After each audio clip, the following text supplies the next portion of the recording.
இந்த மாசத்தை கர்த்தர் நமக்கு முதலீட்டின் மாசமாய் கொடுத்திருக்கிறார். ஏங்க, அவரும் உங்க லைஃப்ல இன்வெஸ்ட் பண்ணுவாரு, நீங்களும் உங்க லைஃப்காக இன்வெஸ்ட் பண்ணுவீங்க. அவர் ஏதாவது ஒன்று சொல்றாருன்னா அவர் தான் அதை செய்வார். கொடு அப்படின்னு உங்ககிட்ட சொல்றாருன்னா அவர் கொடுப்பாரு, அப்புறம் உன்னை கொடுன்னுவாரு. மந்த் ஆஃப் இன்வெஸ்ட்மெண்ட்னா நல்லா கவனிங்க. ஆவியானவர் இந்த மாசம் நீங்கள் எதிர்பார்க்காத சிலதை முதலீடு செய்ய போகிறார். நீங்கள் எதிரே பார்க்காத சிலது உங்கள் விளை நிலத்திலே விதைக்க போகிறார். சொல்லுங்க, என் விதை நிலத்திலே அவர் விதைக்க போகிறார். ஆவியானவர் இன்வெஸ்ட் பண்ண போறாரு.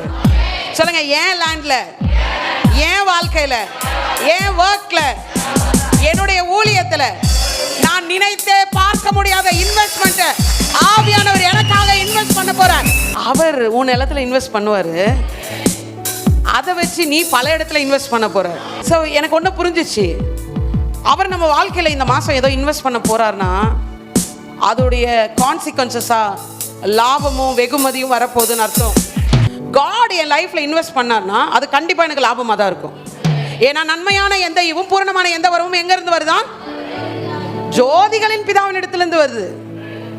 அவர் என் லைஃப்ல, என்னுடைய மினிஸ்ட்ரியில, என்னுடைய பிசினஸ்ல, என்னுடைய ஒர்க்ல, என்னுடைய ஹார்ட்ல, என்னுடைய தாட்ல சம்திங் இன்வெஸ்ட்மெண்ட் பண்றாருன்னா கண்டிப்பா அதுல லாஸ் இருக்காது, அதுல லாபம் தான் இருக்கும். இனி என் உதடு நஷ்டங்களை அல்ல லாபங்களை பேச போகிறது. என்னுடைய கரம் இனி நஷ்டங்களை அல்ல லாபங்களை எடுக்க போகிறது. அடுத்து அவர் போடுற ஒரு இன்வெஸ்ட்மெண்ட்னால லாபம் வரும். அதுக்கப்புறம் அவர் என்ன பண்ணுவாராம்? ரிவார்டு கொடுப்பாராம்.